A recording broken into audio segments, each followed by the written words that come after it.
আচ্ছা, আপনারা horror movie তো দেখেনি। আমাকে অনেকেই ভূতের স্টোরি আরও নানান কিছু যেগুলোতে হররের মিক্সচার আছে সেগুলো শোনাতে বলেছেন। অনেক সময় বলেছেন যে ট্রু ক্রাইমের মধ্যে কিছু কিছু অদ্ভুত ঘটনা থাকে না, যেগুলো কোনোভাবে এক্সপ্লেইন করা যায় না, সেরকম টাইপের ঘটনাগুলো শোনাবেন। তো আমি শুনিয়েছি আপনাদেরকে।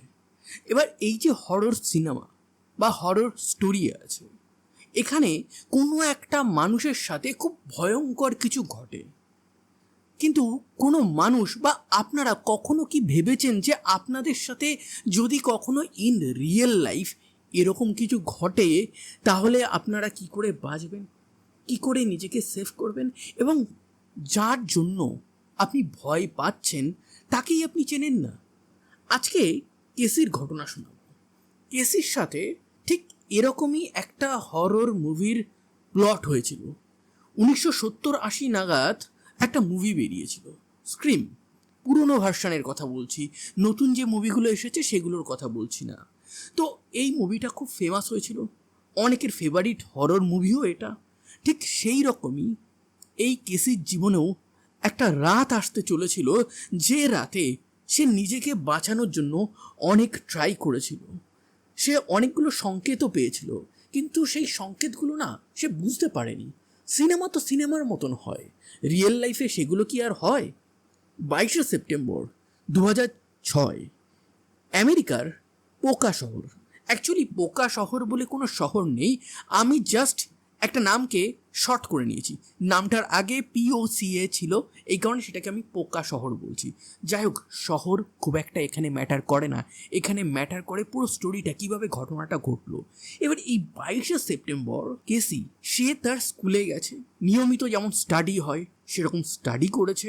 স্কুলে যা যা হোমওয়ার্ক তাকে দেওয়া হয়েছে সেইগুলো সমস্ত কিছু নোট ডাউন করেছে। সেদিন তার একটা স্পেশাল কাজ ছিল। তার একটা বয়ফ্রেন্ড ছিল, তার নাম হচ্ছে ম্যাট। এবার ম্যাটের আর তার দুটো বন্ধু ছিল, টরি আর ব্রাইন।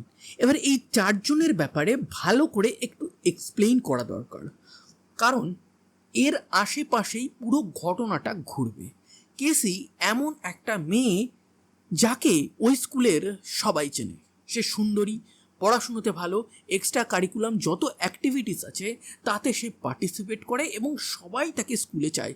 স্কুলের স্যার ম্যাডাম প্রত্যেকে তাকে ভালোবাসে। তার বয়ফ্রেন্ড হচ্ছে ম্যাট। ম্যাট তো বেশ মাচো ম্যান। সে নিজেকে যেমন সেফ রাখে, তার সাথে সাথে কেসিকেও সেফ রাখে। সমস্ত স্কুলের মেয়েরা তাকে পছন্দ করে। বুঝতেই পারছেন, এটা নেটফ্লিক্সের সেই ওয়েব সিরিজের মতন, যেখানে একটা স্কুলের টপ ছেলে টপ মেয়ে প্রেম করে, তাদেরকে দেখে সবাই জেলাস ফিল করে। আর এই দুজনের দুটো বন্ধু আছে, একজনের নাম টরি এবং আরেকজনের নাম ব্রাইন। টরি, তার বাড়ি অ্যাকচুয়ালি এই পোকা শহরে ছিল না, তার বাড়ি অন্য জায়গায় ছিল, কিন্তু তার বাবার চাকরি সূত্রে ট্রান্সফার হয় এই পোকা শহরে। এই কারণে টরি এখানে চলে আসে। আর ব্রাইন, সে ওই পোকা শহরেই জন্মগ্রহণ করে, ওখানেই বড় হয়ে ওঠে, দেন তারা একই স্কুলে যায়। টরি আর ব্রাইন মানে এই চারজনের যে বন্ধুত্বের গ্রুপ ছিল, তার মধ্যে যেমন বয়ফ্রেন্ড আর গার্লফ্রেন্ড ছিল কেসি আর ম্যাট, আর উল্টো দিকে টরি আর ব্রাইন, এরা ছিল বেস্ট ফ্রেন্ড। এরা খুব একটা কারোর সাথে কথা বলতো না, এরা নিজেদের মতন থাকতো। এরা হরর মুভি, তারপর সিরিয়াল কিলারদের ব্যাপারে এই সমস্ত মুভি, বুকস তারা পড়াশুনো করতো। অনেকেই আছে যারা এইসব দেখতে ভালোবাসে, পড়তে ভালোবাসে, তার মানে এরা কিন্তু ক্রিমিনাল না। এবার এদের প্রত্যেকের বয়স তখনও কিন্তু 18 হয়নি, এরা হাই স্কুলে পড়ছে, এটা মনে রাখতে হবে। এবার 22শে সেপ্টেম্বর চলে আসে।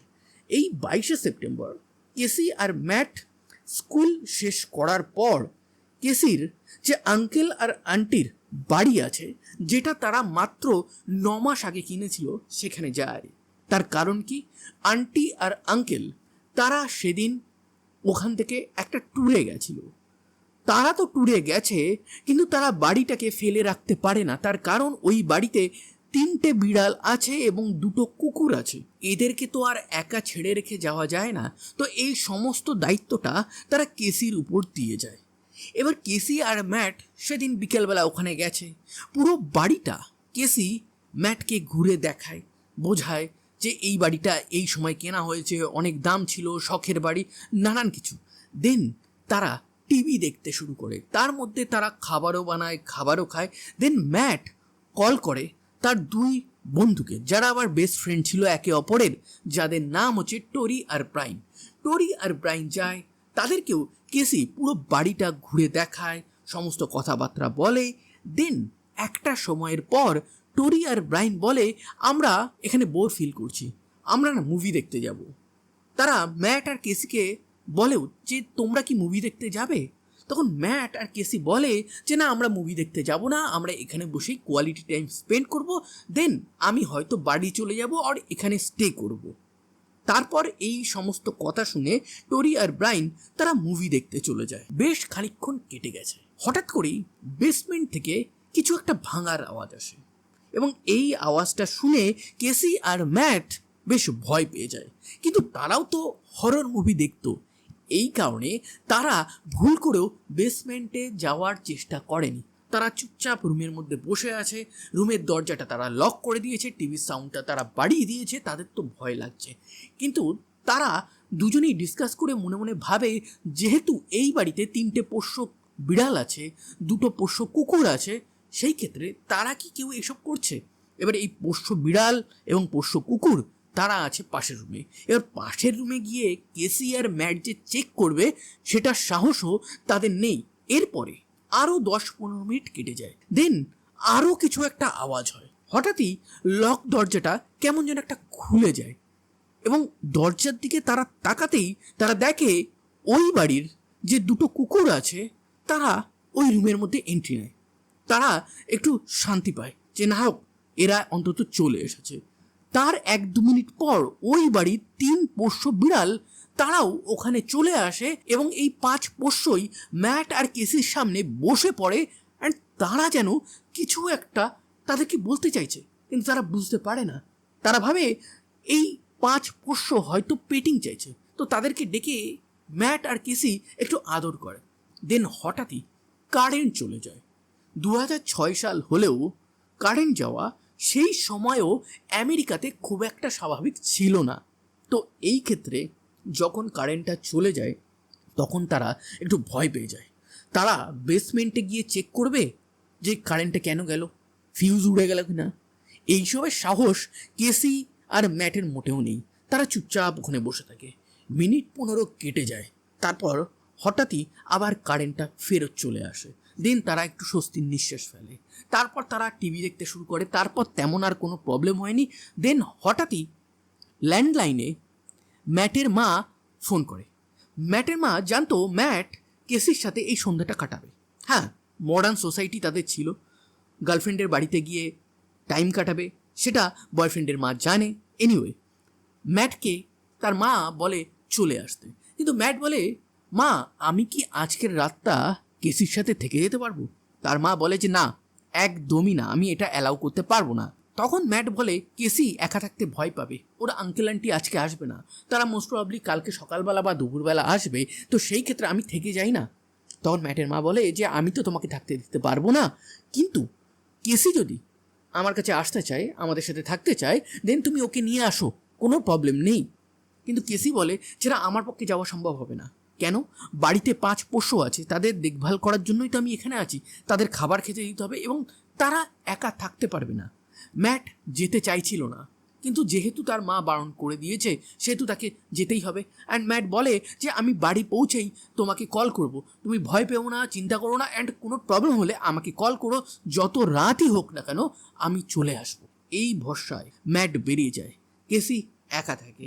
ম্যাট যখন বেরিয়ে গেল তার 10-15 মিনিট পর হঠাৎই আবারও কিছু একটা ভেঙে পড়া বা পড়ে যাওয়ার আওয়াজ সে পায়।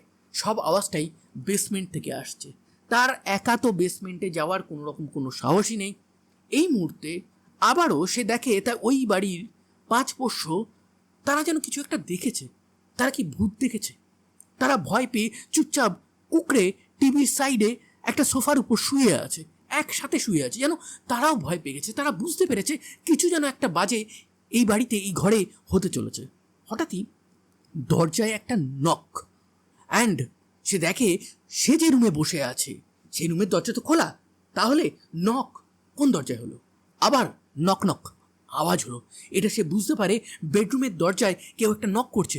বাড়িতে কেউ নেই, বেডরুমের দরজায় কে নক করতে পারে?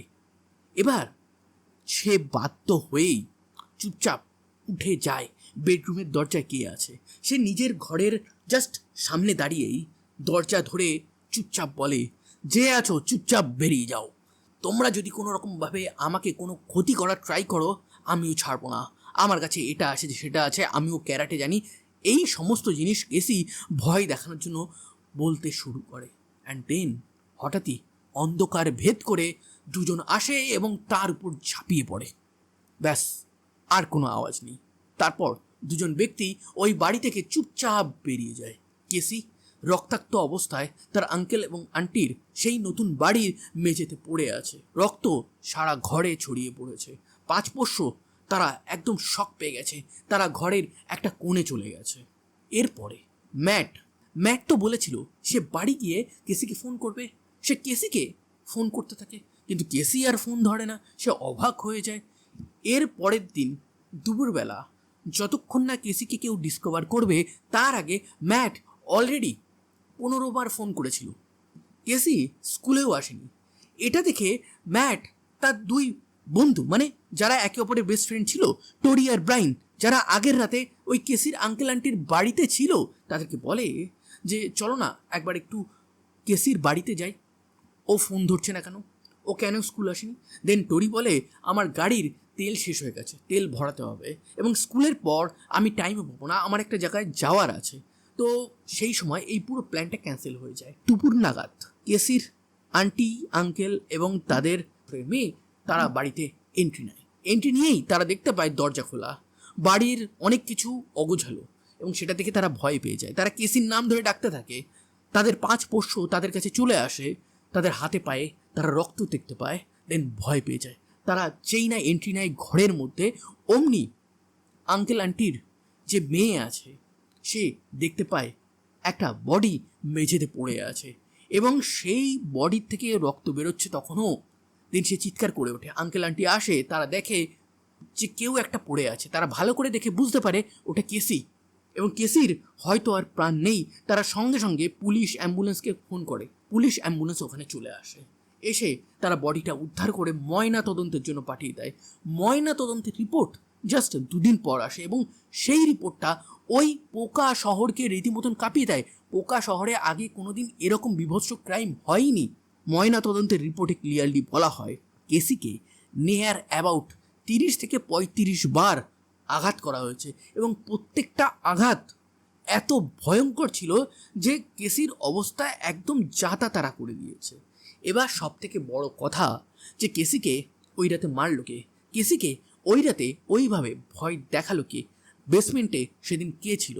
5 পোষ্য তারা কি কাউকে দেখেছিল যার জন্য ভয় পেয়ে গেছিল? কাদেরকে তারা দেখেছিল? তারা কেন সেদিন বার্ক করেনি?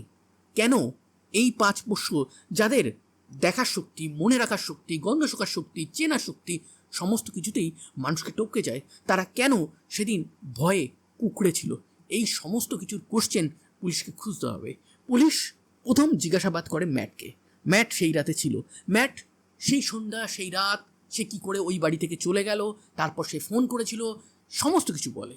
এবং এই সমস্ত কিছু শোনার পর, প্রত্যেকটা জিনিস ভেরিফাই করার পর, এবং পুলিশ এটাও জানতে পারে ম্যাট ওই বাড়ি থেকে যখন বেরিয়েছিল তখন ম্যাটের মা তাকে রিসিভ করতে এসেছিল। ম্যাটের মা কেসির সাথেও কথা বলে। কেসিকে সে বলে যে তুমি আমার সাথে চলো, কিন্তু কেসি এই 5 পোষ্যর কথা ভেবে ওই বাড়িতেই থেকে যায়। এই সমস্ত কিছু কনফার্ম হওয়ার পর পুলিশ বলে ওই রাতের 2 জন ছিল, একজন হচ্ছে ম্যাট, একজন হচ্ছে কেসি। কেসি মৃত, ম্যাটের ব্যাপারে তারা মোটামুটি ক্লিয়ার হয়ে গেছে। দেন তারা টোরি আর ব্রাইনকে জিজ্ঞাসাবাদ করে।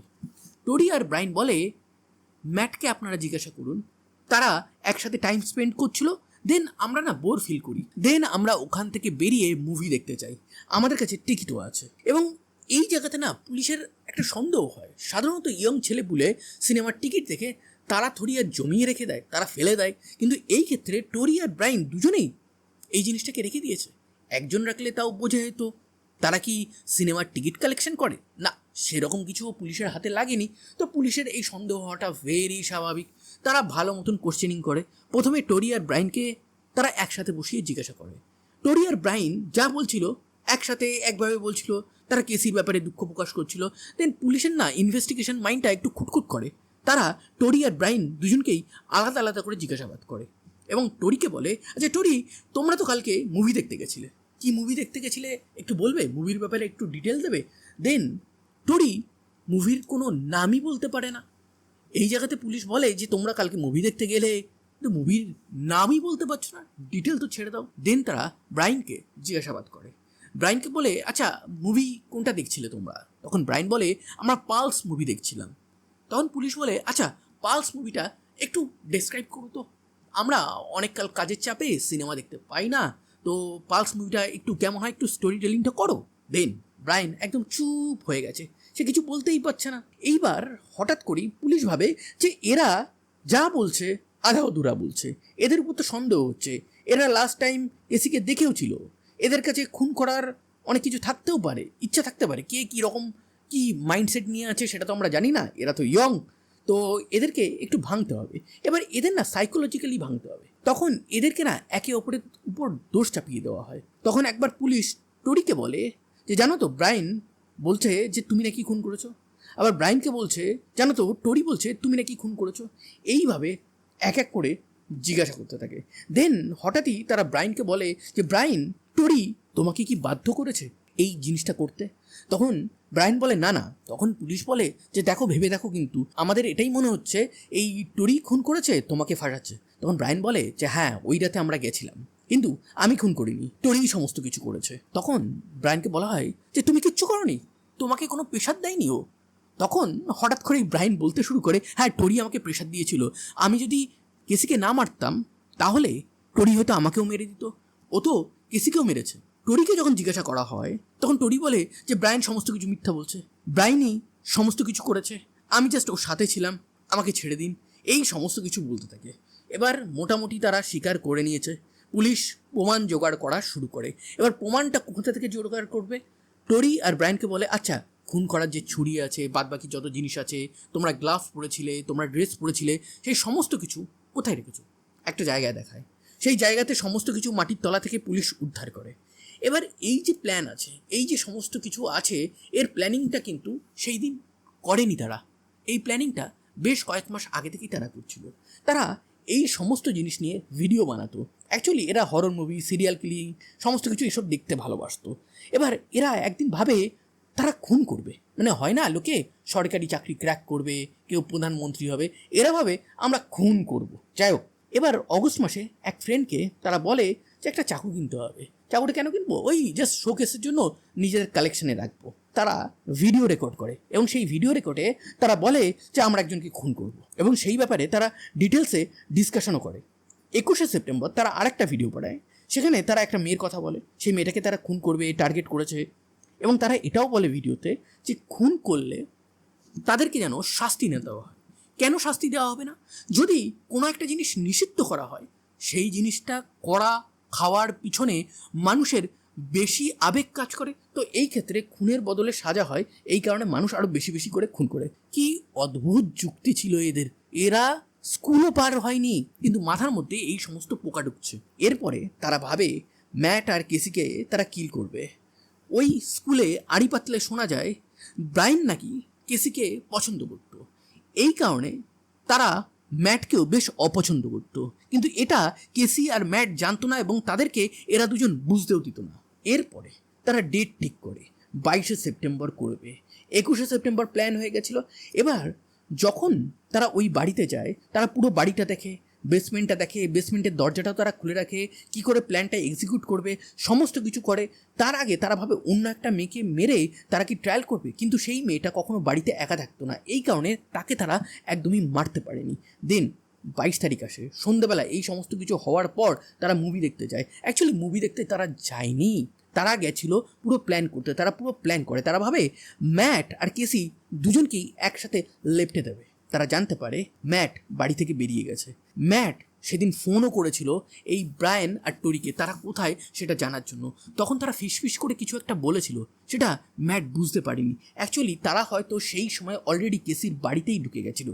এবার কেসি একা, তাকে নানান রকমভাবে ভয় পাইয়ে ঘরের থেকে বার করার ট্রাই করছিল এবং শেষমেশ তাতে তারা সফলও হয়। তারপর কি তারা করে সেটা আমি বলেছি। দেন তারা গাড়ি করে চুপচাপ বেরিয়ে যায়। বেরিয়ে তারা একটা ভিডিও বানায়। ভিডিওতে তারা ক্লিয়ারলি বলে যে কী করে তারা করেছে, কিভাবে আঘাত করেছে, কে কটা আঘাত করেছে, সমস্ত কিছু করেছে। এবং তারপরে তারা একটা লিস্ট বানায় এরপর তারা কাদের কাদের মারবে। এই সমস্ত কিছু প্ল্যান বানানোর পর, সমস্ত প্রমাণ লোকানোর পর, নষ্ট করার পর তারা মুভি হলে যায়। দেন ওখান থেকে টিকিট কেনে, মানে প্রমাণ জোগাড় করতে হবে না, এই সমস্ত তারা পুলিশের সামনে বলে। তারা পুলিশের সামনে কখনো পাগলামি করছে, কখনো সিরিয়াস, কখনো কাঁদছে, মানে অদ্ভুত ব্যাপার। এর ভিডিও কিছু ইন্টারনেটে আছে, আপনারা টুকটাক দেখতে পারেন। এখানে আমি যদি দেওয়া সম্ভব হয় তাহলে দিতে পারবো, আর যদি কোনো কপিরাইটের ইস্যু আসে তাহলে আমি দিতে পারবো না। এরপর এই কেসটা কোর্টে তোলা হয় 2006 থেকে 2007, 1 বছর এই কেসটা রানিং চলে। দেন এদেরকে আজীবন কারাবাস শুনিয়ে দেওয়া হয় এবং আজীবন কারাবাস শোনার পর এদের মুখে তেমন কোনো কষ্ট ছিল না। পুলিশের গাড়িতে এদেরকে তখন তোলা হচ্ছে, তখন এরা পুলিশদেরকে বলছে আমাদেরকে ছেড়ে দেওয়া যায় না। তারা জেলের মধ্যে কোর্টরুমে একে অপরকে দোষ দিচ্ছিল, কিন্তু জেল যখন তারা যাচ্ছে ফাইনালি দোষী সাব্যস্ত হয়ে, তখন এরা হাসাহাসি করছিল। এই সমস্ত কিছু দেখে পুলিশ অবাক হয়ে যায়। 2007 থেকে আজ 2026 আছে, এখনও তারা জেলে আছে। এরা একাধিকবার প্যারোলের জন্য অ্যাপ্লাই করেছে। এদের সাজা যেন কমিয়ে দেওয়া হয়। এরা ফার্স্ট টাইম ক্রাইম করছে, নানান কিছু বলে তারা প্ল্যান করেছিল বাইরে আসার, কিন্তু কোর্ট তাদেরকে বাইরে আসতে দেয়নি। যদি ভারত হতো তাহলে হয়তো কোর্ট ভাবতো এরা ছোট, এদের বয়স কম আছে, কম বয়সে ফার্স্ট টাইম ক্রাইম করেছে, তো এদেরকে বাইরে বার করে দেওয়া হোক। কিন্তু আমি একটা জিনিস দেখে বেশ খুশি হই, আমি যদিও আমেরিকান না, আমেরিকাতে যাইনি, কিন্তু এখানে না বেশিরভাগ যারা ক্রাইম করে তাদেরকে এমন এমন সাজা দেয়, কাউকে 300 বছরের, কাউকে 100 বছরের, কাউকে আজীবন কারাবাস, কেউ কোনোদিনও প্যারোল পাবে না।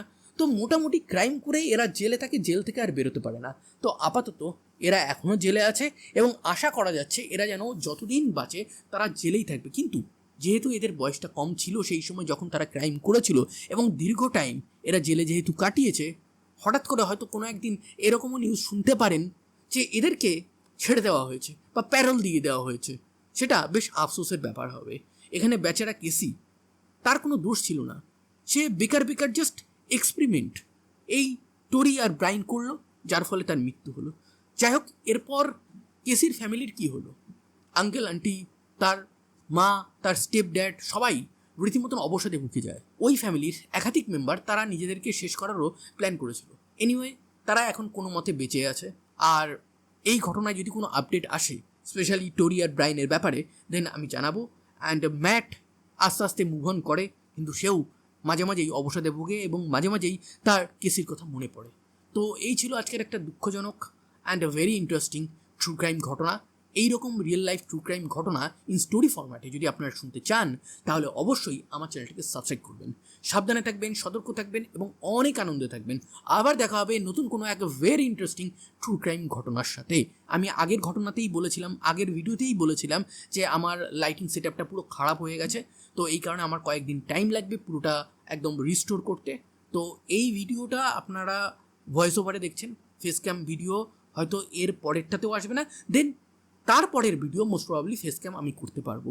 একটু ধৈর্য ধরে ওয়েট করুন আর ভালো ভালো ট্রু ক্রাইমের ঘটনা আমার কাছ থেকে শুনতে থাকুন। থ্যাংক ইউ সো মাচ, ভালো থাকবেন সবাই।